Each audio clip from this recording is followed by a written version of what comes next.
How much will extra ambulance crews cost taxpayers as the city plugs the gaps after bankrupt Hawaii Medical Center closes its 2 emergency rooms? The closure is also affecting business at a brand new urgent care clinic in Pearl City. Good evening, everyone. I'm Kenny Choi. And I'm Laura Yamada. Well, the pending closures of the 2 hospitals in Liliha and Ewa has had ripple effects throughout Oahu today. At mid-afternoon, most emergency departments in Honolulu were full and on, quote, divert status because of the 2 ERs that closed a week and a half ago.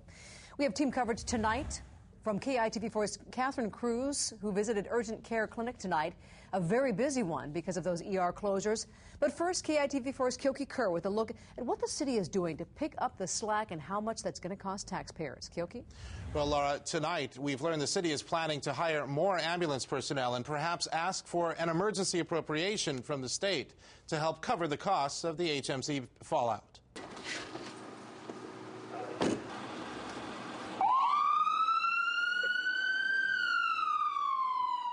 The city has pressed this ambulance, formerly a spare, into service, one of 2 extra rigs now working to pick up the load from the closure of HMC West and HMC East's emergency rooms.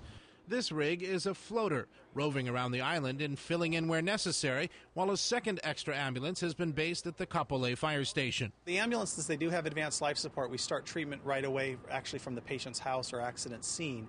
And so the care they are getting is exactly the same, but their time in the back of the ambulance may be a little longer.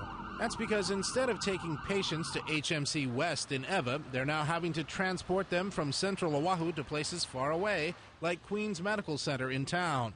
And those extra ambulances and crews may be needed for 6 months to a year until a new owner reopens at least one of the hospitals. If we're going to sustain additional operations, we may need some additional funding for those units. City Emergency Services Director Jim Ireland says the city will try to fund about 15 extra EMTs and paramedics needed for this service within its existing budget. But if the situation persists for a year, the city could need as much as $1 million from the state, which covers the costs of county ambulance service. We are looking to hire as many as we can to fill not only our vacancies, but also to cover these additional units. The city wants to fill 28 EMT and paramedic vacancies out of roughly 200 positions.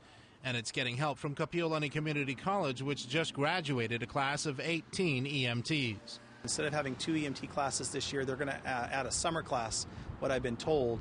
And so that will really bolster our workforce. Now, that roving ambulance you saw at the top of the story there is responding to between 8 and 12 calls during its 16-hour day, between the hours of 7 in the morning and 11 o'clock at night.